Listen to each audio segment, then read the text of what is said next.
बिस्मिल्लाहिर्रहमानिर्रहीम। अस्सलाम वालेकुम everyone. Students, I am Faizan Ahmed and in today's lecture we will start exercise 3.6। ठीक है स्टूडेंट्स, आज हम 3.6 स्टार्ट कर रहे हैं। अब जो 3.6 एक्सरसाइज है, पहले इसकी चंद एक इम्पॉर्टेंट बातें सुन लें। देखिए स्टूडेंट्स, ये जो 3.6 एक्सरसाइज है, ये पूरी की पूरी एक्सरसाइज जिस टॉपिक से रिलेटेड है, डैट टॉपिक इज़ के मेथड। इसको क्या कहा जाता है? के मेथड कहा जाता है, जो टॉपिक हमने इस एक्सरसाइज में डिस्कस करना है। अब के मेथड क्या होता है, इस बात को पहले हम समझ लेते हैं कि व्हाट इज़ के मेथड। के मेथड एक ऐसा मेथड है जिसको यूज़ करते हुए हम प्रोपोर्शंस की बहुत सारी प्रॉब्लम्स को इजीली सॉल्व कर सकते हैं। ठीक है, अब बेसिकली इसकी वर्किंग किस तरह से करते हैं वो समझें। जी, सपोज़ करें हमारे पास एक प्रोपोर्शन लिखा हुआ है A/B is equal to C/D। Suppose करें ये एक प्रोपोर्शन हमें गिवन है। अब अगर मैं ऐसा करूं कि इस प्रोपोर्शन की दोनों रेशोज़ को, ये वाली रेशो भी और ये वाली रेशो भी, इन दोनों रेशोज़ को अगर मैं के इक्वल पुट कर दूं, किसके इक्वल पुट कर दूं? के इक्वल। तो देखें क्या होगा ज़रा। क्या मैं इस पूरी प्रोपोर्शन को लिख सकता हूँ A/B is equal to C/D? लिखा जा सकता है। आप क्या करें, ज़रा इन दोनों रेशोज़ को के इक्वल पुट कर दें। किसके इक्वल पुट कर दिया हमने? के इक्वल। ठीक है बच्चों, अब मैं आपको ये बता रहा हूँ कि के मेथड के अंदर हम करते क्या हैं बेसिकली। तो मैंने आपको बताया कि अगर दो रेशोज़ हमें गिवन हो तो हम क्या करते हैं, उन दोनों रेशोज़ को के इक्वल पुट कर देते हैं। उससे होता क्या है, तो उससे ये होगा कि ये दोनों फ्रैक्शंस जो हैं A/B C/D दोनों के इक्वल हो जाएंगे, यानी कि A/B इज़ इक्वल टू के और साथ में C/D इज़ इक्वल टू के। ये दोनों फ्रैक्शंस के इक्वल हो जाएंगी। अब यहाँ से अगर मैं A की वैल्यू निकालना चाहूँ तो बताएं कितनी आएगी? BK आ जाएगी। और यहाँ से C की वैल्यू कितनी आएगी? It will become DK। ठीक है बच्चों, ये जो हमें इक्वेशंस मिली हैं एंड पर A is equal to BK, C is equal to DK, इन इक्वेशंस का यूज़ करते हुए हम प्रोपोर्शन से रिलेटेड बहुत सारी प्रॉब्लम्स को ईजिली सॉल्व कर सकते हैं इन इक्वेशंस की हेल्प से, और इसी पूरे को कहते हैं के मेथड। ठीक है, अब कैसे करना है क्वेश्चन जब हम करेंगे तो ज़्यादा बेहतर समझ आएगा। अब हम स्टार्ट करते हैं क्वेश्चन। देखें जी, एक्सरसाइज 3.6 क्वेश्चन है, if A/B is equal to C/D then show that. तो हमने शो करना है इन तमाम पार्ट्स में, फर्स्ट पार्ट से लेकर 7th पार्ट तक। इसके सिर्फ 2 क्वेश्चन हैं। फर्स्ट क्वेश्चन नंबर 1 के 7 पार्ट्स हैं।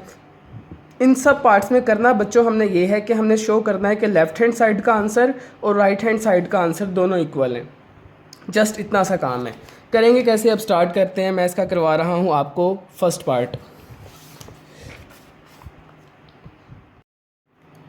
जी, क्वेश्चन नंबर 1 की स्टेटमेंट देखें, if A/B is equals to C/D where A, B, C, D are not equal to 0, यानी कि सारे नॉन ज़ीरो होने चाहिए, देन शो दैट। तो हमने शो करना है कि ये वाली साइड और ये वाली साइड दोनों इक्वल हैं।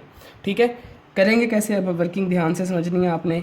यही वर्किंग हर एक क्वेश्चन में अप्लाई होगी, तो इसलिए इसको अच्छी तरह से समझ लें।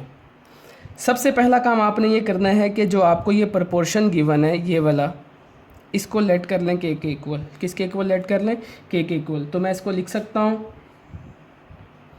A/B is equal to C/D। इसको आप लेट कर लें के equal.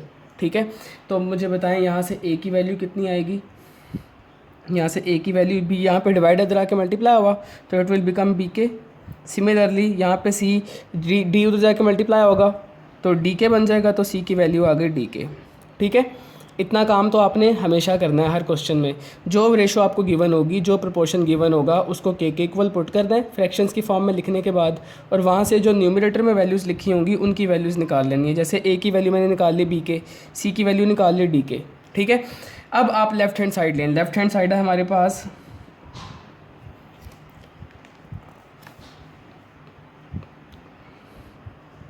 4A minus 9B over 4A plus 9B। ठीक है जी, कोई कन्फ्यूजन तो नहीं। अब आप क्या करेंगे, अब आपने सिंपली करना ये है स्टूडेंट्स कि जहाँ जहाँ A है वहाँ पे A की वैल्यू BK पुट कर देनी है, और जहाँ पे C होगा उसकी जगह C की वैल्यू DK पुट कर देनी है। A को BK से रिप्लेस कर दें, C को DK से रिप्लेस कर दें। इसमें रखें ज़रा वैल्यूज़, तो ये क्या बन जाएगा?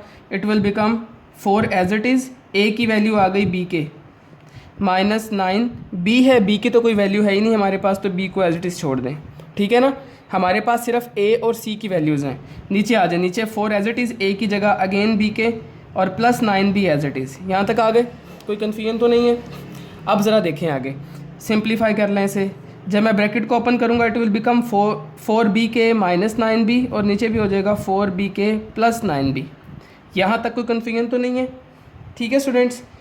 अब आप देखें ज़रा, मुझे बताएं न्यूमरेटर और डिनोमिनेटर में कुछ कॉमन आ रहा है। न्यूमरेटर में हमें क्लियरली नज़र आ रहा है कि b कॉमन है, तो मैंने b कॉमन निकाला, अंदर बचा 4k माइनस 9। नीचे आए, नीचे से भी क्या कॉमन आ रहा है, b कॉमन आया, अंदर क्या बचा, बाकी बचा हमारे पास 4k प्लस 9। यहाँ तक आ गए? कोई कन्फ्यूजन तो नहीं है? देखें बिल्कुल सिंपल काम किया है हमने, जहाँ पे a था a की वैल्यू पुट कर दी, ब्रैकेट्स को ओपन किया, फिर देखा कि क्या कॉमन आ रहा है, b कॉमन आ रहा था, कॉमन निकाल लिया, नीचे से भी कॉमन निकाल लिया, बाई चांस b से कट गया क्योंकि दोनों सेम थे। ठीक है, तो हमारे पास फाइनली बचा 4k minus 9 over 4k plus 9। इसको फर्दर सॉल्व नहीं किया जा सकता, ये हमारा लेफ़्ट हैंड साइड का आंसर माना जाएगा। ठीक है, ये हमारी लेफ़्ट हैंड साइड आ गई।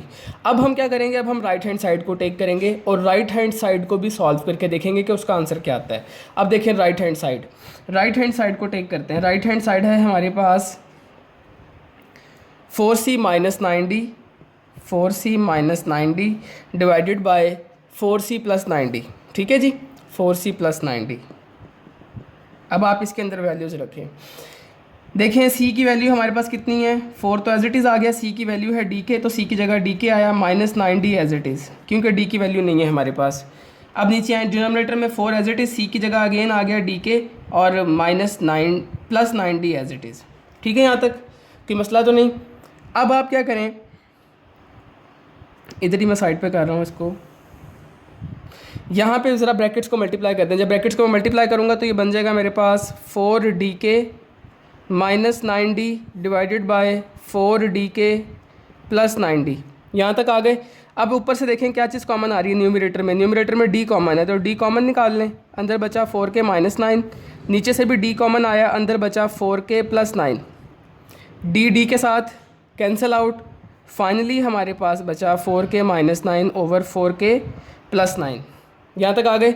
ये है हमारा राइट हैंड साइड का आंसर। अब आप ज़रा चेक करें कि आपका लेफ़्ट हैंड साइड का जो आंसर आया था और जो राइट हैंड साइड का आंसर आया है, क्या ये दोनों इक्वल हैं? ऑफ कोर्स ये दोनों इक्वल हैं, दोनों सेम टू सेम एक जैसे हैं। तो हमने प्रूफ क्या करना था, हमने प्रूफ भी यही करना था कि दोनों का आंसर इक्वल है। तो हमने शो कर दिया कि लेफ़्ट हैंड साइड और राइट हैंड साइड दोनों का आंसर उन दोनों के इक्वल हैं। तो एंड पे आप रिज़ल्ट लिख दें हैंस करके आप left hand side is equal to right hand side, ये भी लिख सकते हैं बच्चों। इसके अलावा आप पूरे का पूरा क्वेश्चन भी लिख सकते हैं, ठीक है ना, जैसे मैं लिख रहा हूँ, बल्कि आप सिर्फ left hand side is equal to right hand side लिखा करें, वो ज़्यादा कन्वीनियंट है। Is equal to 4c minus 9d। Otherwise मैंने आपको बताया कि आप पूरे का पूरा क्वेश्चन भी लिख सकते हैं, हैंस प्रूव्ड। ठीक होगी बात? बहुत ही सिंपल क्वेश्चन था। ये था क्वेश्चन नंबर 1 का फर्स्ट पार्ट। अब हम आगे चल रहे हैं, अब हम देखेंगे इसका थर्ड पार्ट देखें। ठीक है, थर्ड पार्ट करते हैं जी। अब देखें थर्ड पार्ट है a over b is equal to square root of a square plus c square divided by b square plus d square.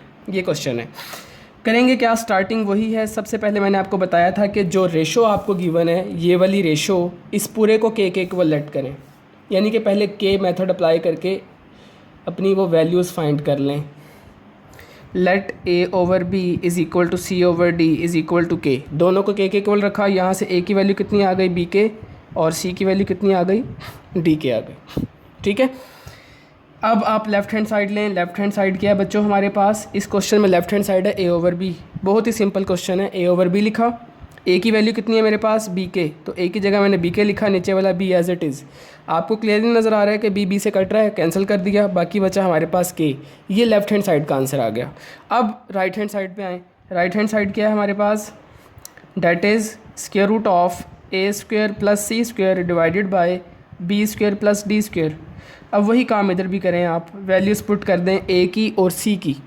a की वैल्यू कितनी है b के, तो a की जगह आ गया बच्चों b के, ये वाला स्क्वायर ऊपर as it is, plus c आ गया, c की वैल्यू हमारे पास है d के, तो यहाँ पे c की जगह आप d के रख दें और ये स्क्वायर एज इट इज़।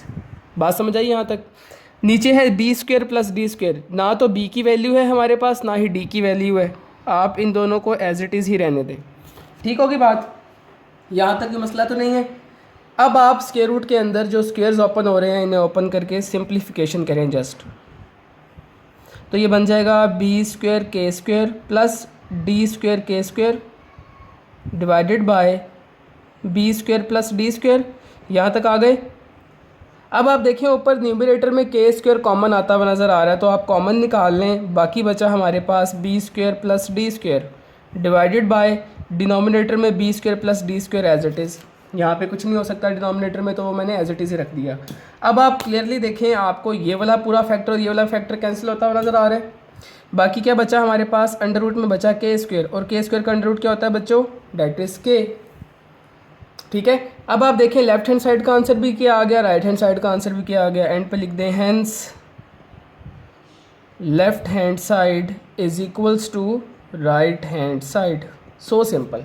ठीक है बच्चों, बहुत इजी क्वेश्चंस हैं, आपने इन क्वेश्चंस की अच्छी तरह से प्रैक्टिस करनी है।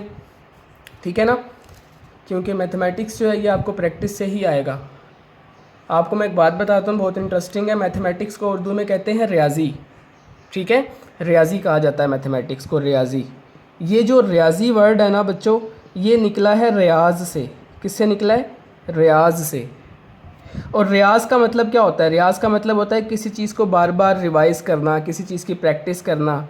ठीक है, तो ये मैथमेटिक्स जो है इसका नाम रियाजी रखा ही इसलिए गया क्योंकि ये प्रैक्टिस करने से आता है, बार बार रियाज करने से आता है। आपको बार बार चीज़ों को रिवाइज करना पड़ता है, प्रैक्टिस करनी पड़ती है, देन ये सब्जेक्ट आपको अच्छी तरह से आएगा। ठीक है बच्चों, चलिए अब स्टूडेंट्स मैं आपको इसका करवा रहा हूँ 5th पार्ट। ठीक है, जो पार्ट्स मैं छोड़ता जा रहा हूँ वो आप खुद से ट्राई करेंगे, वो आपसे हो जाएंगे इंशाल्लाह। आपको जो मैंने मेथड बताया है आपने उसी को फॉलो करना है। ठीक है, अब हम कर रहे हैं 5th पार्ट। जी बच्चों देखिए, अब 5th क्वेश्चन जो है 5th part, P A plus B plus Q B ratio P into C plus D plus Q D is equals to A ratio C, ये हमने शो करना है। ठीक है, आपने इस क्वेश्चन को देख के कंफ्यूज नहीं होना, क्योंकि इससे पहले जो क्वेश्चंस किए थे वो थे फ्रैक्शंस की फॉर्म में, और ये आपको इस तरह से प्रोपोर्शन की फॉर्म में दिया हुआ है। तो आप क्या करें, पहले इसको लिख लें उस फॉर्म में। ठीक है, तो ये बन जाएगा P A plus B plus Q B divided by P into C plus T plus Q D is equal to, और ए रेशो सी को हम लिख लेंगे ए ओवर सी। तो ये जो हमने प्रीवियस 2 पार्ट्स किए हैं तकरीबन उस जैसा क्वेश्चन बन चुका है अब। ठीक है, अब क्या करेंगे आप वो देखें, let A over B is equal to C over D is equal to K. यहाँ से ए की वैल्यू बच्चों कितनी आएगी, ए की वैल्यू हो जाएगी बी के, और सी की वैल्यू कितनी हो जाएगी, डी उधर जाके मल्टीप्लाई हुआ तो डी के। अब आप इसकी लेफ़्ट हैंड साइड लें। लेफ़्ट हैंड साइड है बच्चों मेरे पास P A plus B plus Q B divided by P into C plus D plus Q D, ये क्वेश्चन है। ठीक है, अब आप इसके अंदर वैल्यूज़ को पुट करें और सिंप्लीफाई कर लें, सिंपल सा काम है। पी एज इट इज़, ए की वैल्यू बच्चों मेरे पास है बी के, तो मैंने ए की जगह रखा B K plus B as it is plus Q B भी as it is, P as it is, C की वैल्यू मेरे पास डी के है तो सी की जगह डी के रख दें, plus D as it is आ जाएगा, और ये क्यू डी भी एज इट इज़ आ जाएगा। ठीक है, जहाँ जहाँ ए और सी आया वहाँ वहाँ मैंने उनकी वैल्यूज़ को पुट कर दिया। ठीक है, अब आप ब्रैकेट को ओपन करें, जब पी अंदर मल्टीप्लाई होगा तो it will become P B K plus P B plus Q B divided by, नीचे कितना हो जाएगा, P D K plus P D plus Q D. यहाँ तक आ गए, कोई कन्फ्यूजन तो नहीं है। इसके बाद क्या करते हैं बच्चों, हम ये देखते हैं कि न्यूमरेटर में से और डिनोमिनेटर में से कुछ कॉमन तो नहीं आ रहा। ठीक है, तो यहाँ पे चेक करें कुछ कॉमन आ रहा है न्यूमरेटर में। देखें b कॉमन है सब में, b यहाँ पे भी है, यहाँ पे भी है, यहाँ पे भी है, तो मैं ऊपर से b कॉमन निकाल लेता हूँ। मेरे पास बचा बच्चों पी के plus P plus Q divided by, नीचे से देखें नीचे से क्या चीज़ कॉमन आ रही है स्टूडेंट्स, नीचे डी कॉमन है तीनों में, तो डी कॉमन निकाला, बचा हमारे पास पी के प्लस पी प्लस क्यू। यहाँ तक आ गए, कोई मसला तो नहीं। देखें यहाँ पर तो ये पूरे का पूरा फैक्टर ही कैंसिल हो रहा है, तो कर दें कैंसिल। क्या बचा हमारे पास, बाकी बचा हमारे पास बी बाई डी। ये आ गया हमारे पास लेफ़्ट हैंड साइड का आंसर। अब हम आएंगे राइट हैंड साइड की तरफ। राइट हैंड साइड क्या है हमारे पास, राइट हैंड साइड तो बिल्कुल ही बच्चों वाली साइड है, सिंपल सी है, ए ओवर सी। ए ओवर सी ले लें, ए ओवर सी। ए की वैल्यू कितनी है वो पुट कर दें, ए की वैल्यू हमारे पास बी के, सी की वैल्यू कितनी है बच्चों, सी की वैल्यू है डी के से कैंसिल आउट हुआ, तो हमारे पास राइट हैंड साइड आ गई बी बाई डी। अब आप देखें लेफ्ट हैंड साइड का आंसर भी बी बाई डी है, राइट हैंड साइड का आंसर भी बी बाई डी है। इट्स मीन कि शो हो गया left hand side is equal to right hand side. तो एंड पे रिजल्ट लिख लें, hence left hand side is equals to right hand side. यही हमने प्रूफ करना था। ठीक है बच्चों, बिल्कुल सिंपल क्वेश्चन था ये भी। ये था हमारा 5th पार्ट। ठीक है, अब हम आगे चल रहे हैं। अब ये दोनों सिमिलर है, मैं इसमें से एक पार्ट करवा देता हूँ आपको। 6th पार्ट करवा रहा हूँ, 7th आप खुद करेंगे। 6 पार्ट देखें अब जी। क्वेश्चन नंबर 6 देखें, A square plus B square ratio A cube divided by A plus B is equals to C square plus D square ratio C cube divided by C plus D. ये question हमें given है। ठीक है, तो हम क्या करेंगे देखें ज़रा। सबसे पहले तो आप लेट करें, let A over B is equal to C over D is equal to K. ठीक है, लेट कर लिया। यहाँ से ए की वैल्यू आ गई हमारे पास बी के एंड सी की वैल्यू आ गई डी के। ठीक है, यहाँ तक कोई कन्फ्यूजन तो नहीं। अब क्या करेंगे आप, अब आप लेफ़्ट हैंड साइड को टेक करें। जो लेफ़्ट हैंड साइड है, लेफ़्ट हैंड साइड है हमारे पास, लेफ़्ट हैंड साइड ये है बच्चों, ये वाली साइड लेफ़्ट हैंड साइड है। अब मैं इसको टेक करने लगा हूँ।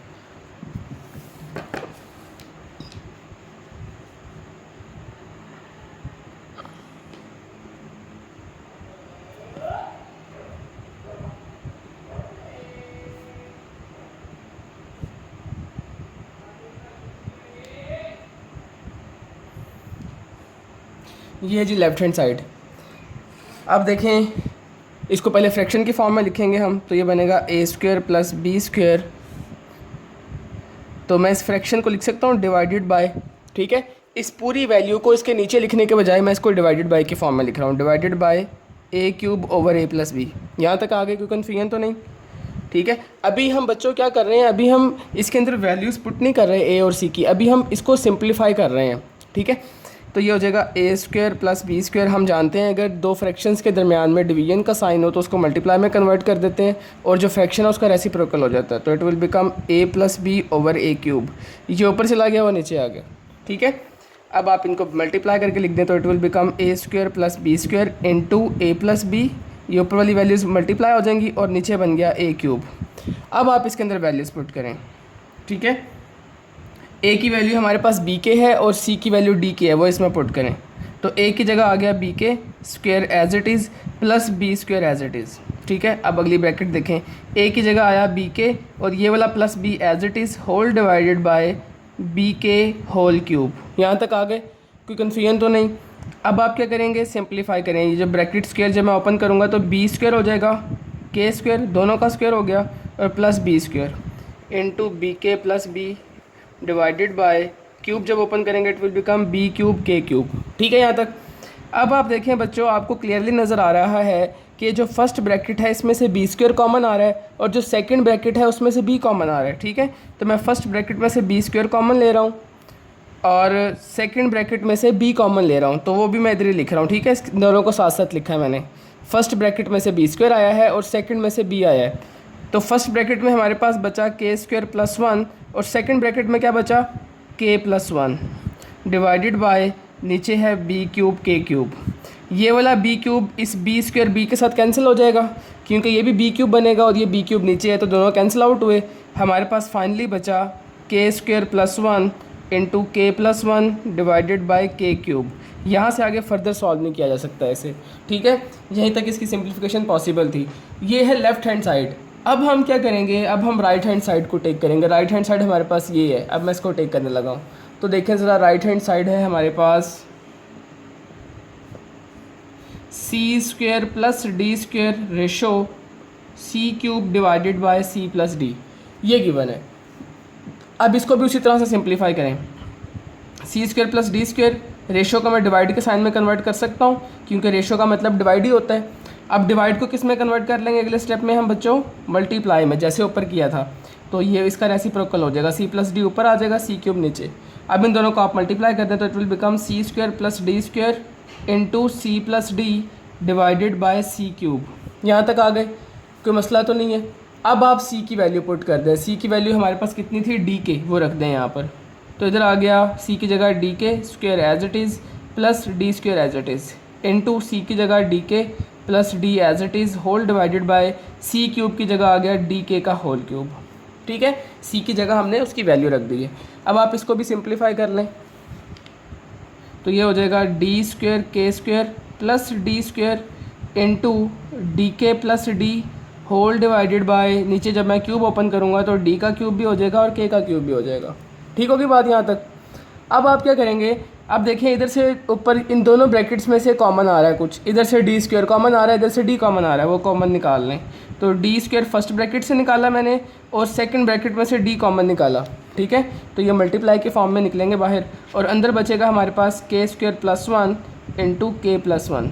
यहाँ तक आ गए, कोई कन्फ्यूजन तो नहीं है यहाँ तक। D cube K cube. अब आप देखें ये है D square D, D square D जब ये मल्टीप्लाई होंगे तो डी क्यूब बनेगा, तो ये पूरे का पूरा फैक्टर इसके साथ कैंसिल आउट। बचा हमारे पास के स्क्वेयर प्लस 1 इंटू के प्लस 1 होल डिवाइडेड बाय के क्यूब। यहाँ तक आ गए। अब आप देखें आपकी लेफ़्ट हैंड साइड और राइट हैंड साइड का आंसर सेम आया है नहीं, तो देखें यहाँ पर लेफ़्ट हैंड साइड का जो आंसर है वही राइट हैंड साइड का आंसर है। तो इट्स मीन कि हमने इस क्वेश्चन में शो कर दिया कि लेफ़्ट हैंड साइड किसके इक्वल है स्टूडेंट्स, राइट हैंड साइड की। तो आप इधर ही साइड पर लिख लें hence proved left hand side is equals to right hand side. यही हमने शो करना था। ठीक है बच्चों, ये था 6th पार्ट। इसका जो 7th पार्ट है वो आप खुद से ट्राई करें, इंशाल्लाह आपसे हो जाएगा। यही मेथड, इसी को फॉलो करना है आपने। ठीक है, अब नेक्स्ट वीडियो में इंशाल्लाह हम क्वेश्चन नंबर जो 2 है वो स्टार्ट करेंगे। वो भी बहुत इजी क्वेश्चन है। ठीक है स्टूडेंट्स, ओके, अल्लाह हाफिज़।